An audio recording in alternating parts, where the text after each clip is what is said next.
अच्छा किया उन्होंने ये कह दिया, क्योंकि जब 4-0 से हारेंगे तब उनको पता लग जाएगा कि लिटमस टेस्ट क्या होता है। नहीं, वो स्वाभिमान की बात कर रहे हैं, उसमें भड़काऊ की कहाँ बात कर रहे हैं। वो सबका साथ, सबका विकास, सबका विश्वास। हम लोग हिंदू मुस्लिम के नाम पे ओहदा नहीं बांटते हैं। मुस्लिम समाज के लोग ज़रूर खफा हैं, वोट देते नहीं है उतना।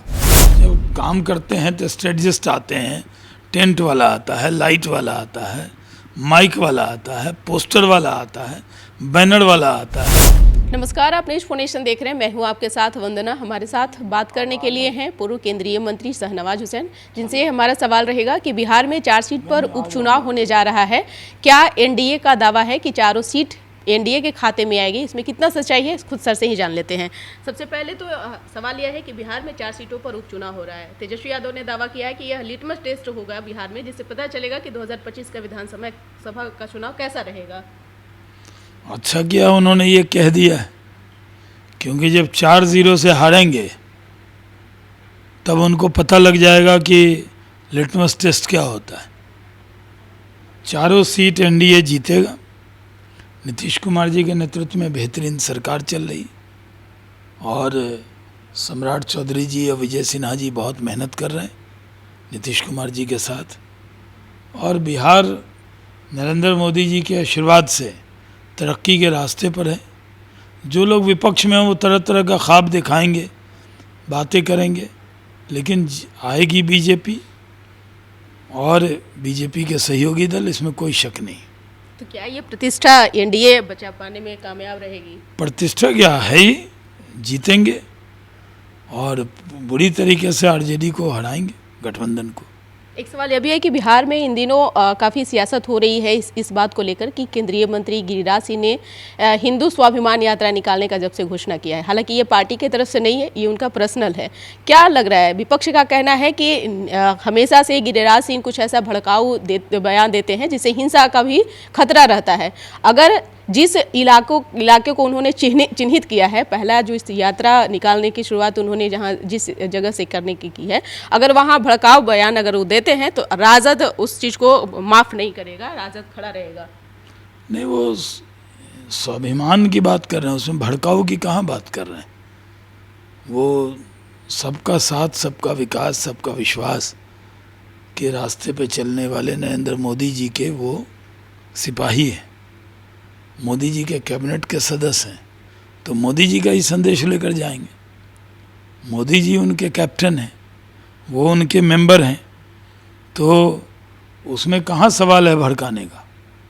सवाल उनका यह था कि बिहार में उनका कहना है कि क्या सुशासन की सरकार का दावा करते हैं नीतीश कुमार, तो यहाँ क्या हिंदू क्या मुस्लिम। लेकिन गिरिराज सिंह का कहना है कि मुस्लिमों द्वारा हिंदू शोषित कई बिहार के क्षेत्र हैं, वहाँ स्वाभिमान को बचाना एक दायित्व है और केंद्रीय गृह राज्य मंत्री इसी चीज़ को लेकर के वो इस यात्रा नहीं, वो जाएंगे तो मोदी जी का ही संदेश देंगे सब जगह।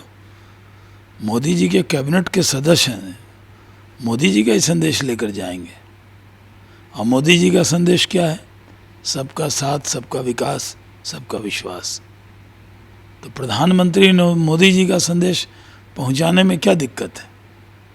इसमें ऐसा करेंगे गिरिराज सिंह? क्यों नहीं करेंगे? वो भारतीय जनता पार्टी के नेता हैं, मोदी जी के कैबिनेट के सदस्य हैं, तो वही करेंगे। जो मोदी जी को पसंद होगा वही बात करेंगे।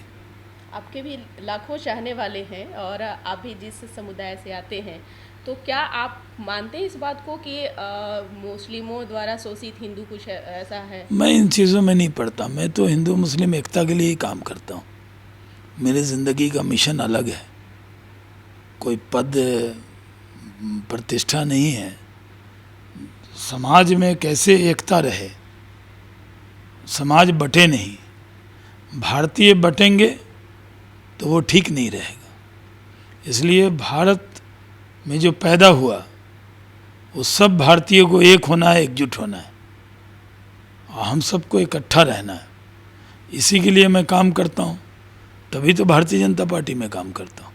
लेकिन विपक्ष का यह भी कहना है कि इन दिनों देखा जाए तो मुस्लिमों को बीजेपी एकदम से दरकिनार कर दिया है, तो कब तक जो है कहाँ दरकिनार किया? मैं तो हूँ ही पार्टी का प्रवक्ता, तभी तो बात कर रहे हैं। एक समय था शहनवाज हुसैन को हर मुकाम पे बीजेपी के दायित्वों को भी आपने निर्वहन किया, चाहे आप मोदी कैबिनेट में हो या फिर नीतीश के कैबिनेट में हो। लेकिन सवाल हमारा एक आपसे भी है, कब तक इस चीज़ को सिर्फ आप एक नामों से कहते रहेंगे? कब वो समय आएगा जब बीजेपी में मुस्लिमों को फिर से वो एक ओहदा, एक पोजीशन, एक वो मिलेगा? हम लोग हिंदू मुस्लिम के नाम पे वो ओहदा नहीं बांटते हैं। हम लोग जात और धर्म के नाम पे नहीं बांटते हैं। हम लोग जातीयता को भी तोड़ना चाहते हैं। हम लोग सबको एक निगाह से सबको भारतीय दिखता है।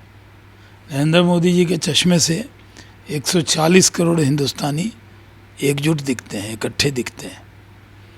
वो जब बोलते हैं तो पूरे भारतीय के लिए बोलते हैं, और यही संदेश लेकर हम लोग जाते हैं। आखिर किस बात की खफा है बीजेपी में मुस्लिमों को लेकर के? कहाँ खफा है मुस्लिम से? मुस्लिम समाज के लोग जरूर खफा हैं, वोट देते नहीं है उतना, बहकावे में आ जाते हैं। मेरा कहना है जमकर वोट दीजिए और जमकर बीजेपी का प्यार लीजिए। अच्छा, एक सवाल हमारा यह भी है कि प्रशांत किशोर ने नई पार्टी बनाई है जन सुराज यार। इतने लोग पार्टी बनाए, इक्के का नाम लेती हैं आप लोग। लेकिन उन्होंने मतलब ऐसे क्या, कितनी पार्टी बिहार में बनी है? हर चुनाव से पहले कोई ना कोई पार्टी आती है ना। पिछली बार भी अखबारों में दिख रहा था पार्टी, तो पार्टी आएगी। अब कोई पार्टी बना रहा है, मेहनत कर रहा है, अच्छी बात है। अपने लिए मेहनत कर रहा है तो अच्छी बात है, पार्टी बनाएगा, मेहनत करेगा।